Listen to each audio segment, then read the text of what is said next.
The move of the motion that was sent to your office, and your office facilitated the Deputy Speaker to receive these charges, so that, Mr. Speaker, we don't turn our Senate into a kangaroo court. Yes, Leader of Minority. Mr. Speaker, since Senator Murkomen is insisting on this question, let him cite the constitutional provisions that require that in such a motion, sit down. You know, you don't know even the standing orders. Mr. Speaker, see what he's doing. Senator Murkomen. Mr. Speaker, he should specify the provisions of the Constitution that require that charges be made available to any Speaker or Deputy Speaker on whom a motion of removal has been tabled in the House. He should cite the standing orders, which states clearly that their charges are supposed to be given to the Deputy Speaker or the Speaker when such a motion is tabled. In reference to the removal of the President or the Vice President, the Constitution is very clear. It's very clear in the Constitution and in the standing orders that the charges must be laid before a debate can take place. So without further ado, it's a simple question. Mr. Speaker, we have not come to the motion itself. Let him read the standing order. Since he rose on a matter of point of order, read to the Speaker what that standing order says and the requirement under that standing order. Read to the Speaker the Constitution and what the requirements of the Constitution require. And finally, Mr. Speaker, a motion to remove a Speaker or a Deputy Speaker is not a trial. It's not an impeachment. We are not going to call witnesses like in the case of an impeachment. No lawyers are allowed in the chamber for purposes of prosecuting an impeachment trial. There is no impeachment. Senator Professor Kindiki Kithure is not under trial. This is simply a motion for removal. Point of order. Order. We want to make progress. On the same issue. Order, senators.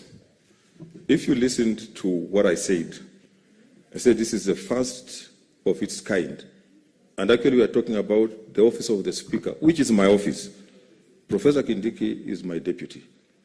And I say that, just like the leader of minority has said, in the case of removal of a governor, removal of the president or the deputy president, in an impeachment motion, witnesses will be called to give evidence or defend himself. But this is a motion. So I want to rule that we move to the motion. Then these issues that are being raised will be raised once the motion has been laid during the debate, and it will go on record on what you have said. Mr. Speaker, I've been challenged. I have not given you order. I've been challenged, Mr. Speaker, to substantiate. Order, Senator Murkomen. I've been challenged, Mr. Speaker. It's on the record. But I need to substantiate the basis of my argument because it was my point of order. Okay, take your seat. I give you an opportunity first. Okay, Mr. Speaker. Senator Murkomen. I said, let us just cool down and prosecute. Yes, Senator Murkomen. Thank you, Mr. Speaker. Mr. Speaker, it is deplorable. It's actually laughable that human rights defenders of yesterday, Mr. Speaker, are presiding over a process, Mr. Speaker. I have not said. Speaker, we are not Order, members. Let him announce the section. Mr. Speaker, Senator Murkomen, He's on a point of order. Mr. Speaker, I'm on a point of order. Order, Senator Leader. I am reading, order, members. I am reading the section. Okay, wait. Order, Senator Murkomen. Listen, please. We are honorable members. Correct. The world is watching. Go back to what I said in my communication. Let us use decorum. Let us respect each other. Let us not insinuate. Let us not use a language that demeans or casts aspersion against your colleagues. It's so directed. Mr. Speaker, I have not mentioned any name, although they say that if you mention, like Chinua Achebe said, if you mention dry bones, it's all the women who get uncomfortable. Mr. Speaker, the Constitution is very clear in Article 47, which says, Mr. Speaker, every person, including Professor Kithure Kindiki, has the right to administrative action that is expeditious, efficient, lawful, reasonable, and procedurally fair, If a right of a fundamental freedom of a person has been or is likely to be adversely affected by the administrative action, the person has a right to be given written reasons for the action. Mr. Speaker, in line with this Article 47, the National Assembly, in its standing orders, provided a long the Speaker procedure of how to notify the Deputy Speaker and the Speaker if you want to remove them. Mr. Speaker, you cannot say, and it is not legally sound, to argue, Mr. Speaker, that you are going to engage in a serious constitutional process to remove a constitutional office holder, and, Mr. Speaker, pretend to say that the other articles of the Constitution are not going to apply. Mr. Speaker, this is a house of record. The process we are going through is a process that will be in history for the next 100, 200 years. This House, Mr. Speaker, led by its majority leader, Kipchumba Murkomen, went to the High Court, Mr. Speaker, to challenge procedures that have been floated by the Executive and National Assembly. This House, Mr. Speaker, has just got a ruling from the Supreme Court of processes that have been floated. This House cannot continue calling itself the upper house and run a removal of its deputy in a kangaroo manner, Mr. Speaker. Order, Senator Murkomen. Point of order. Just a minute. What's your point of order, Senator Mutula Kilonzo Jr.? Then I'll come to King Linturi. Mr. Speaker, unfortunately for Senator Murkomen, he read the Constitution and left sections which he should have read so that he can educate us as to what he means in terms of fair administrative action. For the record, Article 47.3, which Senator Murkomen obviously didn't want to read, states as follows: for the avoidance of doubt, Parliament shall enact legislation to give effect to the rights in Clause 1, and the legislation shall, A, promote for the review of administrative action by a court, or, if appropriate, in independent impartial tribunal, and B, promote efficient administration. In support of that objection, which is not even an objection, Mr. Speaker, the Senator of Elgeyo Marakwet should first of all demonstrate we are sitting in a court, 2, we are a tribunal, and 3, which is even more important, that the act arising out of this section, which is called the Fair Administrative Act, where Senator Murkomen, as a member of the Legal Affairs Committee, participated, should show that Article 106 on the removal of a speaker applies. And since he doesn't know, Article 106, it has no reference in the Fair Administrative Act. And we passed that law here. So, Mr. Speaker, the objection raised by Senator Orengo must be answered. What section of the Constitution is he referring to? Specifically, so that we can get onto this matter. Mr. Speaker, I don't want to belabor the point. The question... Okay, just a minute, Senator Orengo. The question was directed to the Speaker. It was very clear to know whether a process took place between the notice of motion and whether the Deputy Speaker was notified of any charges that, Mr. Speaker, support the motion, or reasons even that support the motion, because that is the briefest motion I've ever seen, to say, Mr. Speaker, we just want to remove the Deputy Speaker. Now, Article 47. Mr. Speaker, I don't know how Mutula Kilonzo has his moments of brilliance when he wants, the Senator Makweni. But when he wants to cover, Mr. Speaker, the truth, he cannot hide that truth in Article 47.3. 47.3 says, beyond the administrative procedure that is required, the law also must provide that any person who is not going to be happy with that procedure must have a process of going to a tribunal or to a court. Mr. Speaker, that is very clear. You can't lie to me that in any... Mr. Speaker, if you read Chapter 4 of the Constitution, if you read all of Chapter 4 of the Constitution, Mr. Speaker, we are about to walk into a very dangerous place. And I tell you, Mr. Speaker, it will be Professor Kithure Kindiki today. It will be another person in a different forum. We cannot, as a Senate, pretend to push for processes elsewhere, and, Mr. Speaker, come here to run a kangaroo process. Okay. Order. Out of you've been... Mr. Speaker, yes. you've had Senator Murkomen referring to the Senate as a kangaroo court continuously. And he should not be addressing us if he thinks we're a kangaroo court. Secondly, he wants to mislead the House that the case that was filed in the High Court, that he led the senators in that case. In fact, he didn't utter a word in that case. It was me and Professor Gidiki who led in that case. I was the senior counsel in that case. He's a very junior person when it comes to matters of law. Very junior. So he should not be preaching as if he knows the law, and he cannot cite a case which has been quoted in the law reports of him ever having prosecuted even a case in the Supreme Court. Can he mention even one case he has prosecuted in the Supreme Court? But the point is this. There is a decision of the High Court sitting in Machakos where a similar case was taken before the High Court, in which the County Assembly in Machakos removed the Deputy Speaker. And the court considered what is fair hearing and what is a notice. And that court ruled that hearing does not mean that you address that tribunal. It does not mean that you're even present in that tribunal. It's just like when you say public participation in Parliament, in the committees.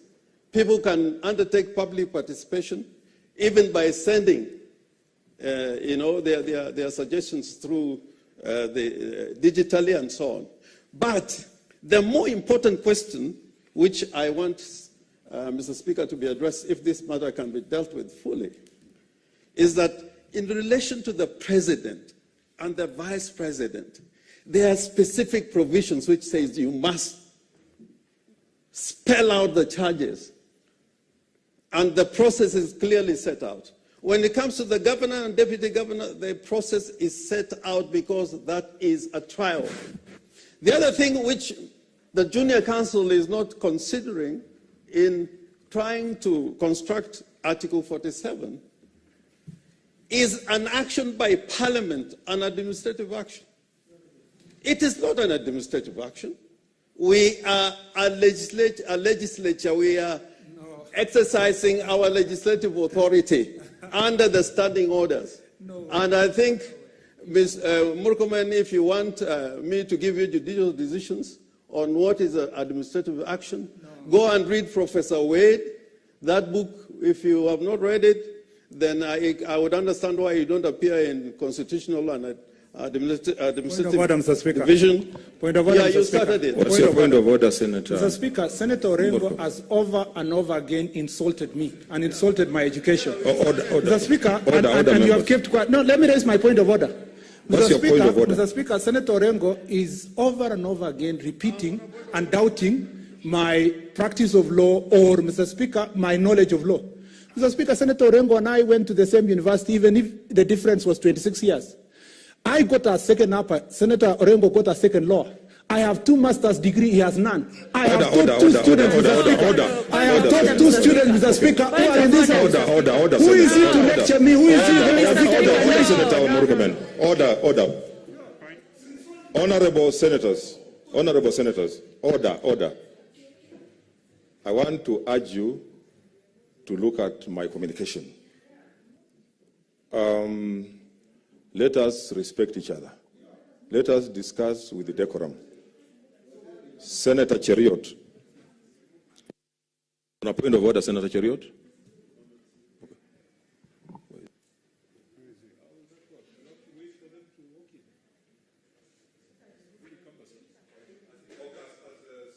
Cheriot comes, the 2 leaders, we have 3 extra members in the chamber, so you'll have to decide the 3 who go out. Sitting, first come. Both sides. Point of order, Mr. Speaker. Point of order, Mr. Speaker. There are 3 extras, so you decide. Yes, Senator Ochila Yako. Mr. Speaker, this is very simple.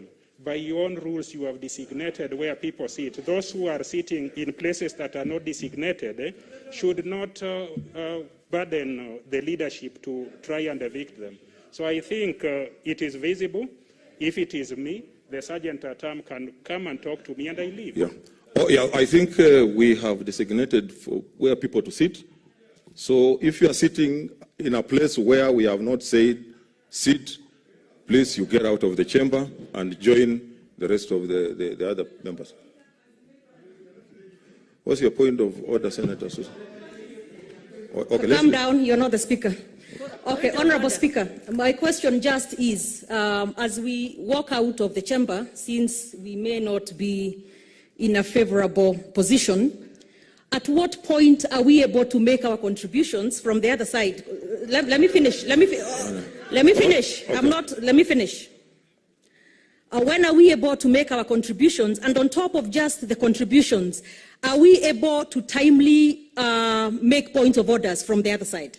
Yes, just you can see Senator Cheriot is here. We have made a mechanism of how, and it was in my communication, on how you will approach and make your contribution. So those who are sitting in places that are not designated for sitting, please let us observe the health protocols. So you get out, and then I give Senator Cheriot an opportunity to contribute. What's your point of order? Okay, let's have just Senator Linturi. Let the three senators first of all move out.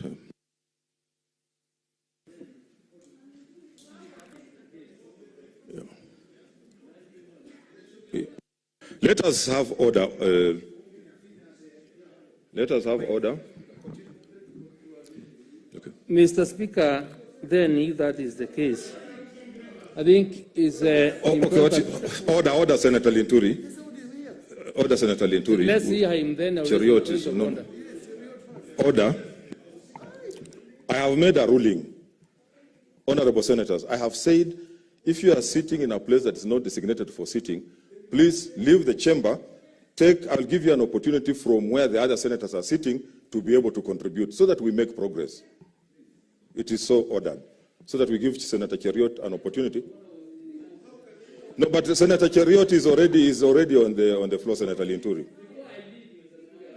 No, order, Senator. I'll give you an opportunity from where you are going. You'll be the next one. But you never know where I'm going. No, I know.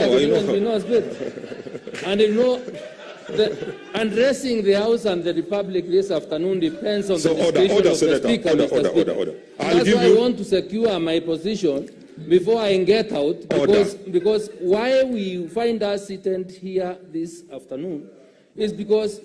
Order, Senator. I'm on my feet. Order. I have said I'm going to give you an opportunity.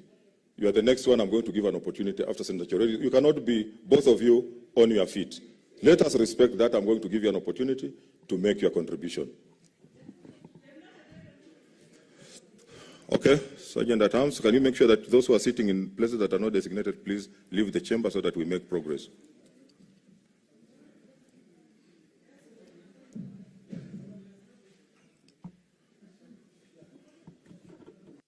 As they leave, Senator Cheriot.